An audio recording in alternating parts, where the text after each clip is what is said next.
what's up?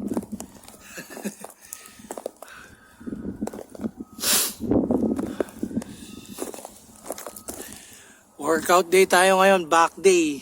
Dito lang tayo sa park. Pang ano lang muna tayo, park muna tayo. Whew! Ayan o. Oh, pull ups tayo. 6 na set.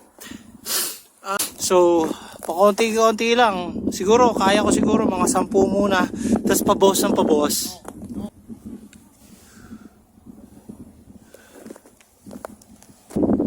Sobrang lamig dito ngayon kasi negative 17. Feels like negative 17. Tingnan natin ha. Pero yung feels like yung kasi yung nagpapahirap dito eh. Negative 9 pero feels like ayan o. Negative 17 kung makikita nyo. 16 pala. Negative 16. Ayan o. Kung makikita nyo negative 16. Grabe yan. Woo! So, mag-workout tayo ngayon dito ng negative 16. Napakalamig. Back workout to na may konting lower chest tsaka tricep. Oo, ayun. Ganun siya. Hina-hybrid ko yung workout ko kasi yung equipment ko sa bahay, wala naman akong available na equipment para makapag-back workout tsaka makapag-dips, ganun. So, gusto ko kasi nagdi-dips, mahalaga kasi yun. So dito kompleto, may mga dip bar, tsaka dito mamaya papakita ko sa inyo kompleto. So mga calisthenics workout muna tayo dito na focus on back. Tapos may lower chest and may tricep. Sound trip muna tayo para ganahan tayo. Walang tao masyado ngayon dito sa park. Ako lang actually mag-workout dito sa calisthenics section ng park na to. Yung park dito maganda, so pakita ko sa inyo. Ayan, so si ate winowalk niya yung aso niya.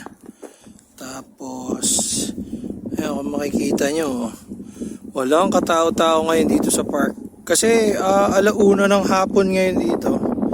Pero maganda yung weather ngayon, may araw.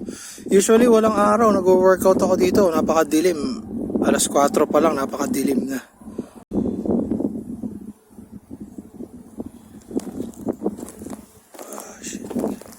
Sobrang lamig talaga.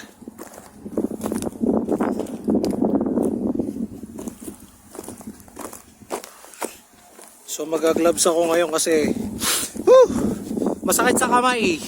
Sobrang parang nakakatusok yung lamig. Tapos napakahangin, nalalaglag yung camera natin.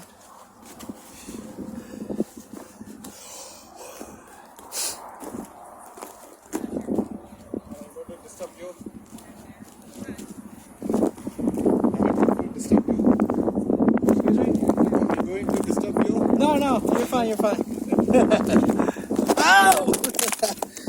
That's gonna disturb me.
Sobrang lamig!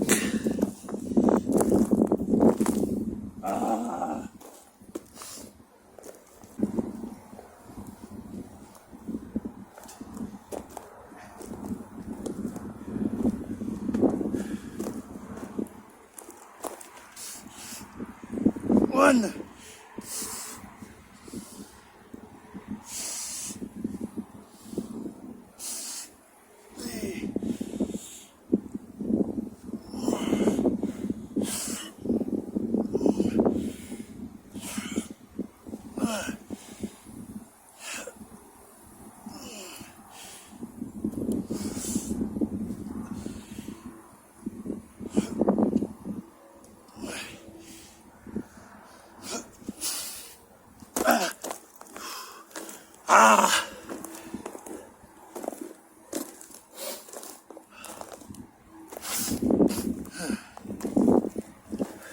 Isa pa lang yun. Woo! Ito na yata yung sinasabi nilang definition ng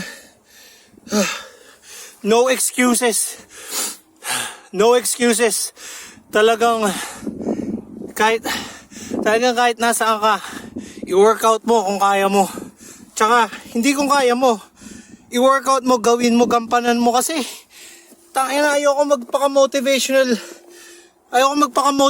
speaker ngayon, pero yun yung kailangan ko ngayon. Tangina. Biruin mo, nilalabanan ko yung lamig dito. Nilalabanan ko yung lamig eh. Tapos at the same time, nag-workout ka pa. Woo!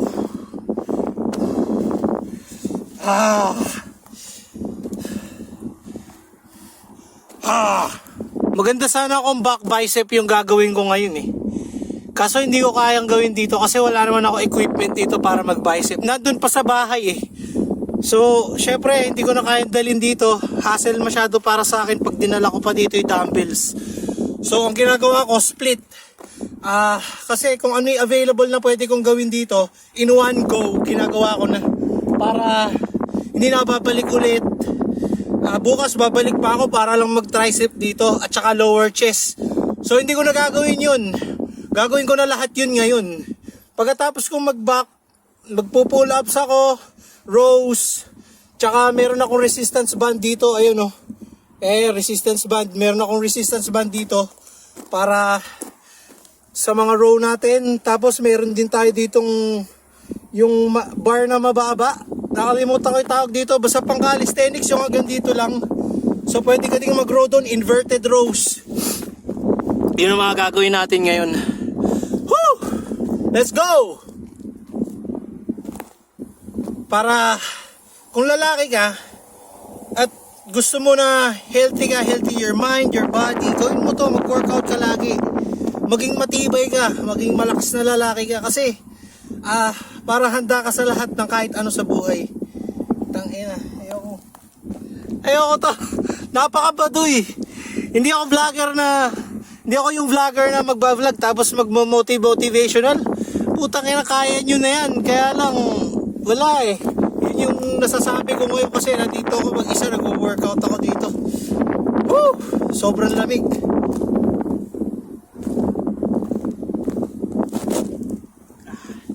You'll find another life to live. I know that you'll get over it. And I know you're sad and tired. You got nothing left to give. You'll find another life to live. I know that you'll get over it. Hey. Damn, bro. Buti na lang may music tayo dito. Woo! Yung mag-workout kayo outdoor na ganito. Tapos ganito yung sitwasyon nung klima. Yung climate dito sobrang lamig. So talagang patibayan dito. Pag gusto mo mag-workout dito sa labas, talagang kailangan ready yung gear mo. Yun. So nakadoble ako. Hoodie. Tapos naka-sweatshirt pa ako sa loob. Pakita ko sa inyo ha. So ayun yung hoodie. So ito yung hoodie ko, di ba? O yan, ito yung hoodie. O tas ayan pa oh. Ayan pa, may isa pa. Ayan oh. Tapos hindi pa dyan natatapos, meron pa ako isang layer. Ayan pa oh. Oh. So, 4 na layer yan. Hindi naman siya mabigat, okay lang. Lightweight yung mga sinuot ko pero makakapal tong mga to. Etong Real 3 medyo may puffiness siya. So malambot, may padding para kaya mag-sustain ng heat ng katawan mo. Yan ang mga kailangan natin dito, mga essentials kung gusto nyo mag-workout outdoors ng ganitong condition. Actually, nag-workout ako outdoors ng ganitong condition para tumibay din ako eh. Para tumibay din ako sa lamig kasi wala, titibay ka talaga sa lamig, di ba? Pag madalas mong ginagawa yung isang bagay, titibay ka doon or gagaling ka doon. Kaya kung paulit-ulit mo siyang ginagawa, makakasanayan siya ng katawan mo, ng isip mo, magiging habits, magiging repetition na siya. Magiging habits siya hanggang sa eventually maging part na siya ng lifestyle mo. So, ganun. So, advantage mo to sa ibang tao kasi puta, pag yung iba hindi na lumalabas pag ganitong kondisyon. Kung nasa office sila, pag galing sila sa bahay, diretso sa sasakyan, pasok sa office. Tapos kung nag-gym sila, drive lang sila papunta sa gym, dire-diretso yan. Paano naman kung gusto mong di ba, kung gusto mong lumakas yung tolerance mo sa lamig, ganun. Ito yung masasuggest ko sa inyo. Kasi ito at the same time, umiinit yung katawan mo habang nagwo-workout ka. Oo, maaraw. Pero actually, di mo na nararamdaman yung araw eh, kasi sobrang lamig lang talaga. Okay, round 2. Woo! Let's go, baby boy!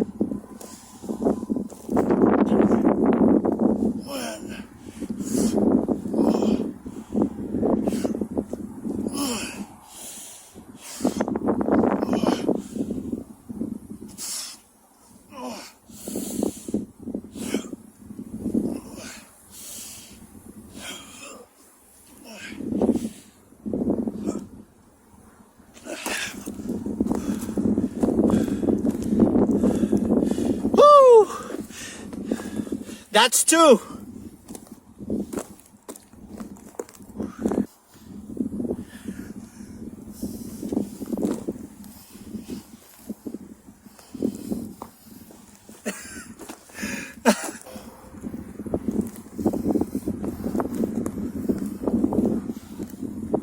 Hey.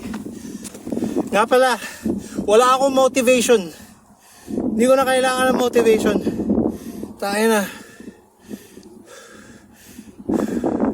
Pagka matagal ka na nagwo-workout, parang wala na lang sa'yo eh. I mean, parang it's just another day. Ganun na lang ang tingin mo. Na para matapos mo yung workout mo sa araw na to.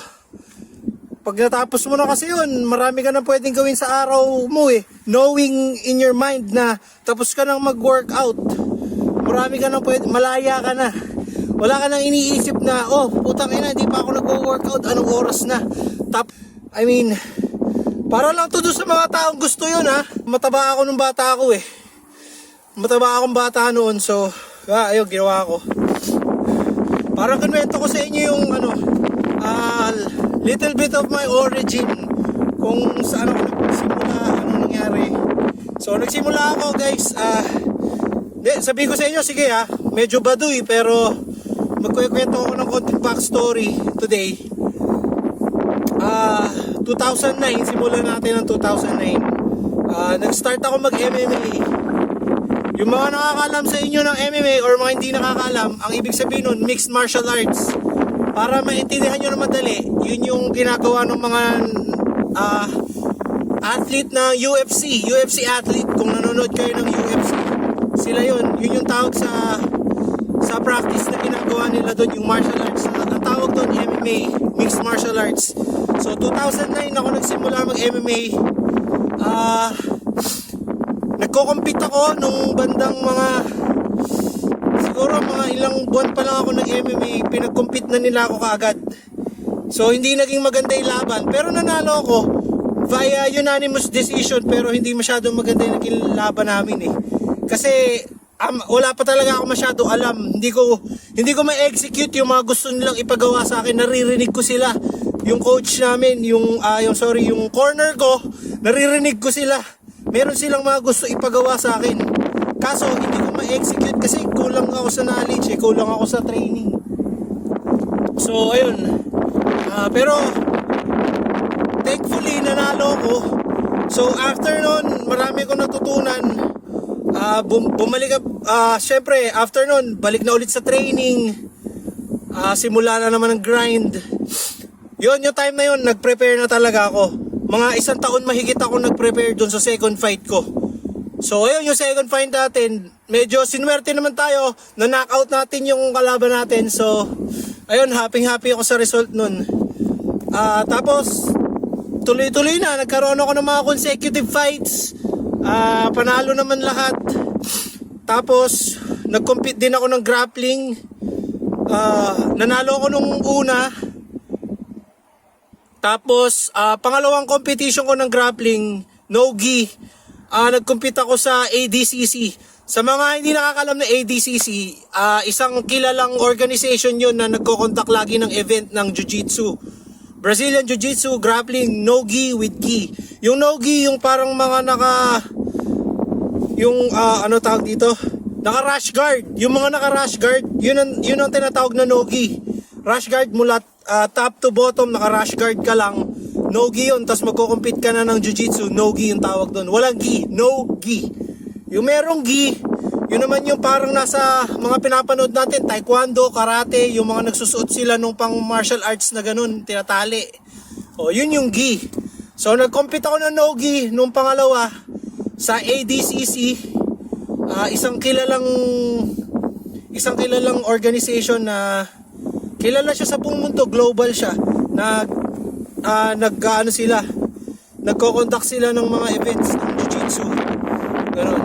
So, all over the world, pwede kayo sumali. Actually, nung lumaro ako sa Philippines yun, ginanap dun yung ADCC way back in 2019. Lumaro ako ng ADCC na ang timbang ko noon nasa 74, 75 kg. Mga nasa ganun lang ako. Kasi ngayon nasa 80 plus, 85, 87, ganun ako ngayon eh. Pero pag nagko-compete ako, lagi akong bumababa ng 75. Mga nasa ganun, 75, 78. Lagi akong bumababa sa ganun kasi mas komportable ako pagka ganun yung weight ko pag nag-compete ako kasi sobrang feeling ko ang gaan ng katawan ko, ang bilis ng kilos ko, ang snap nung galaw. So, lagi akong nagpapababa ng ganung timbang. Tapos ayun, nag-compete ako doon. And then, ayun, yung nilabanan ko kasi heavyweight yung nilaban sa akin kasi yung timbang pala na 75, wala siyang weight category doon sa ADCC. Ang kasunod na timbang 90. Tapos yung timbang na hindi ako umabot nasa 70 kg yata, tapos 75 ako. 5 kilos lang, hindi nila ako pinalaban dun sa 70. Ang pinalaban nila ako sa 90. So, parang lugi na ako agad. Pero awa ng Diyos, naka-bronze naman ako. Umakyat pa rin tayo sa stage, bronze nga lang tayo. Gold sana gusto ko kasi syempre gusto ko lagi panalo, kaso hindi naman maaayon yun lagi sa gusto natin. So, wala, balik na naman tayo sa training hanggang sa ayon. So, yun yung last compete ko, 2019 pa. Hindi na ako nag-compete ulit, pero lagi akong nagte-training, lagi akong nag-workout. Lagi kong kinukondisyon yung sarili ko para hindi tayo nawawala sa, alam mo yun, hindi tayo nawawala sa peak performance. Wala lang. Gusto ko lang, I'm just doing that for myself. Pwede nyo hindi gawin yun actually, pero yun yung gusto ko eh. Round 3 na tayo. Woo!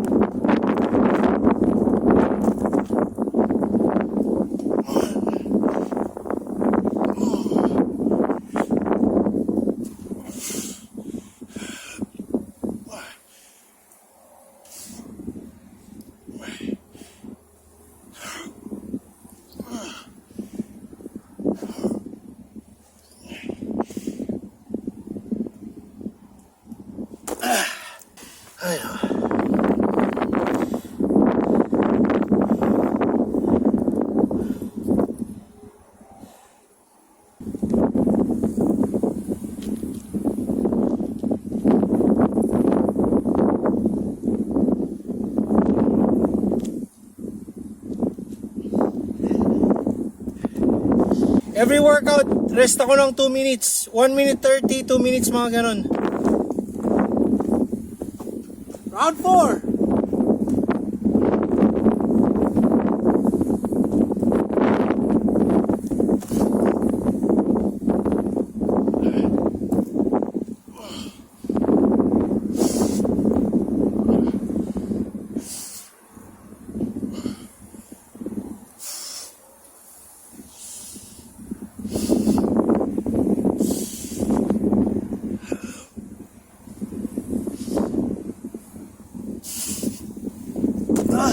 Five. We gotta do what we gotta do. 5th set. Let's go. Panglima.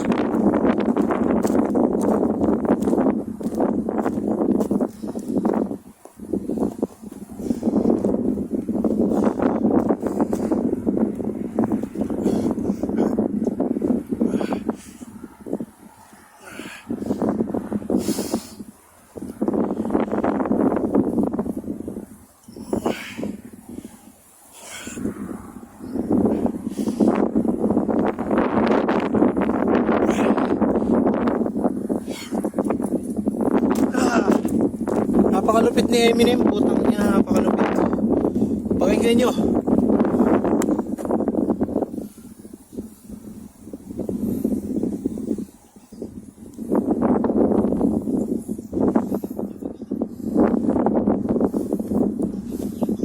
Saan ba pwedeng pakinggan to? Dito. Woo! Spit! Pakinggan nyo. Rise to my feet. Hey. Woo. Lupit.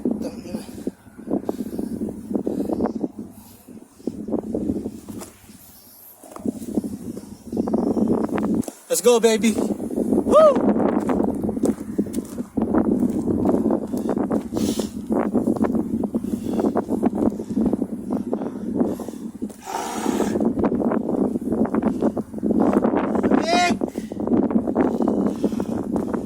Let's go, baby!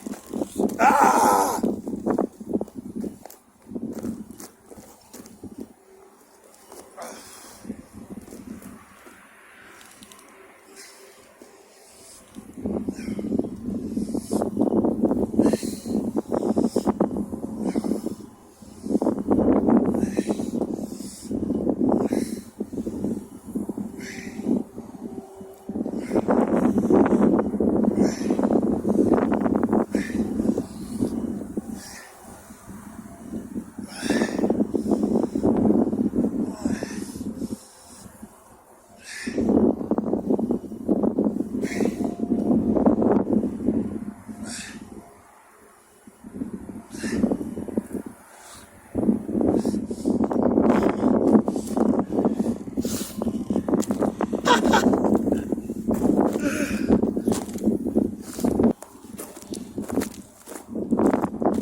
Ayan.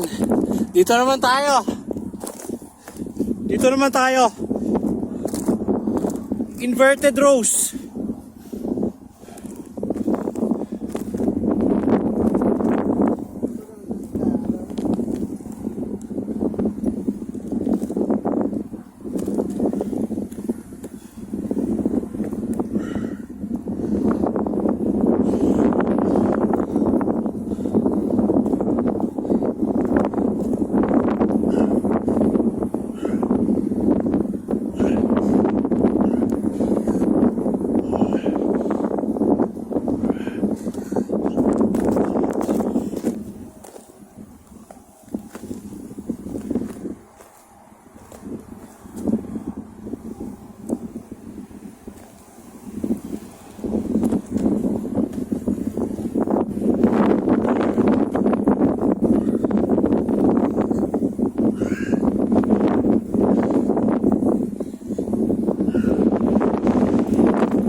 YMCA.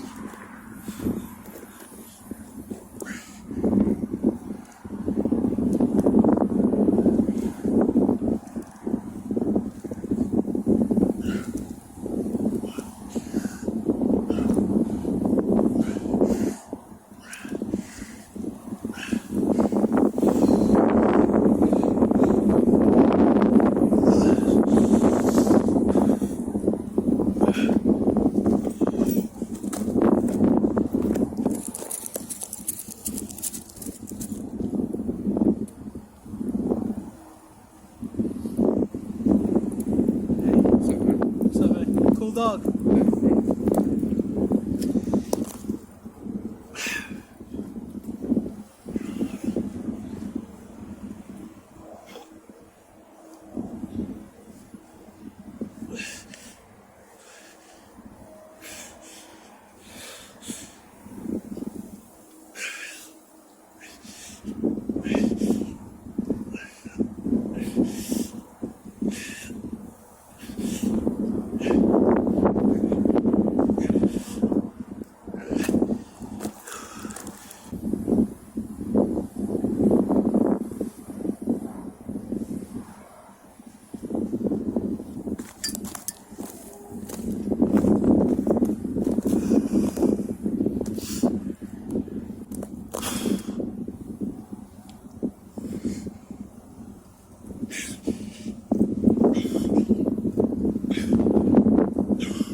Tapos na tayo mag-dips. Tatlong dips na ako. Pero focus on lower chest yung dips ko eh. Pagka nag-dips ako, focus on lower chest. Minor lang yung tricep. So yung susunod kong gagawin, focus lang sa tricep. Skull crusher pero dito lang sa calisthenics lang. Hindi ko alam tawag. Ayan o. Nakikita nyo? Eminem lang ang malakas. Woo! Hype me up, Em! Hype me the fuck up, baby! Woo! Let's go, baby. Let's go. I ain't scared, bro. Woo!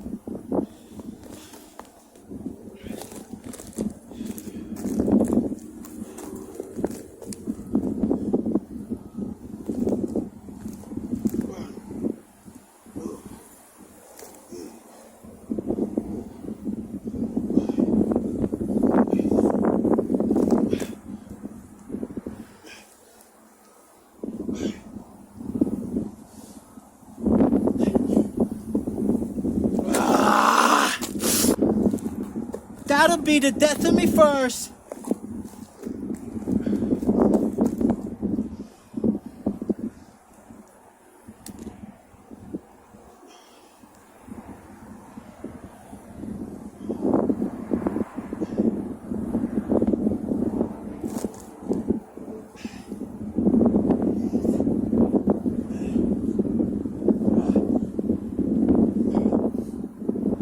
Oh.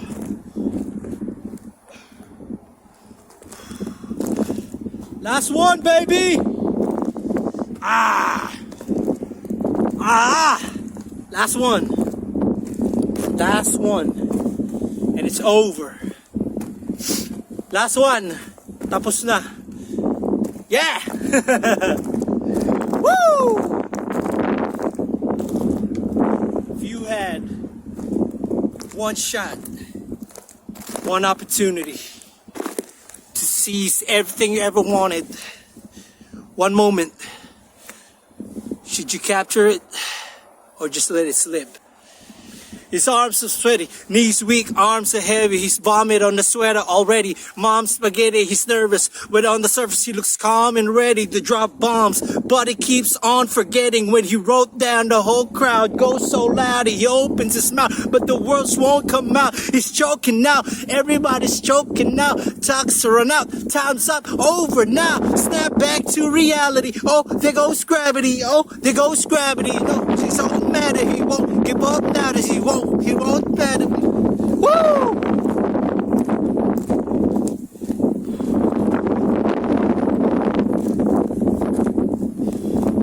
Ah!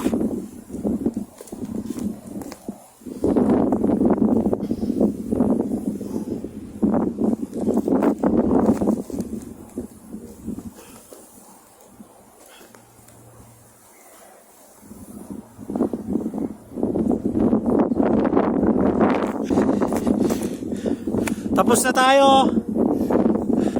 Makakauwi na ako. Woo! Tapos na. See you next time. Ang gulo na ng mundo, puro negatibo. Pati natin ayusin, gawin natin positibo. Ang buhay, okay lang sumabay, diretso sa lakbay habang mga matay mapungay. Ganyan lang talaga, misa'y mapaparay. Kuhanin mo yung momay, tara na't maghimay. Dito sa malaya, dun tayo magingay. Kasama mga tropa na mga basaway, habang tipi ang palig. Gusto kong magkaroon ng impact sa mundo. Ang pangit, nakakahiya kasi parang wow, sobrang ganda nung sinasabi mo, putang ina ka. Perfecto ka bang gago ka? Syempre hindi, putang ina. Dami kong kapalpakan sa buhay. Kaya lang, syempre, gusto kong makuha yung best ko eh. Diba? Ay putang ina, may balcon dito. Lipad na lipad kanina pa. Putang ina, natatakot ako dito sa Falcon, ang laki. Falcon ba yun o Agila? Si Gago, ang baba nun lipad eh. Ayun na, baka dagiti mo ka ako eh. So anyway, ayun. Siyempre, gusto ko maging the best version ng sarili ko eh. So ito parang ano to eh. Beginning arc ng buhay ko na i-share ko sa inyo mula ngayon. Sinishare ko na sa inyo yung buhay ko. So, tangina. Sana magkatotoo yung mga gusto ko. Mga gusto natin. Tangina yan. Sana magkatotoo yung mga gusto nating mangyari. Para masakatuparan yung mga plano. Ganda sana ng mga plano ko. Kasi may kapatid ako na kailangan niya itulong ko. Special kasi siya. Siyempre, di naman niya kaya alagaan sarili niya. So, lumaki kaming dalawa na ako halos yung laging nagbabantay sa kanya, nag-aalaga sa kanya. So, lagi ko siya naiisip kahit malayo na ako dito. Malayo na ako sa amin, lagi ko pa rin siya naiisip kasi siyempre gusto ko maging okay siya kasi kailangan talaga ng pera pagka meron kang kapatid na gano'n eh. So ako, bilang kuya niya, ayun, gusto ko makapag-provide sa kanya, makatulong ng malaking way yung maging good na siya for life, para ganun na nga yung sitwasyon niya. Tapos, di ba, hindi pa niya magawa, hindi pa siya mabuhay ng masaya at sobrang sagana, ganun. Ganun na nga yung sitwasyon niya. Kawawa naman siya, di ba? Kasi ako, kaya ko makipag-usap sa inyo, makipag-communicate. Siya, hindi niya kaya yun. Oh. So, hopefully, one day, mangyari itong mga plano ko.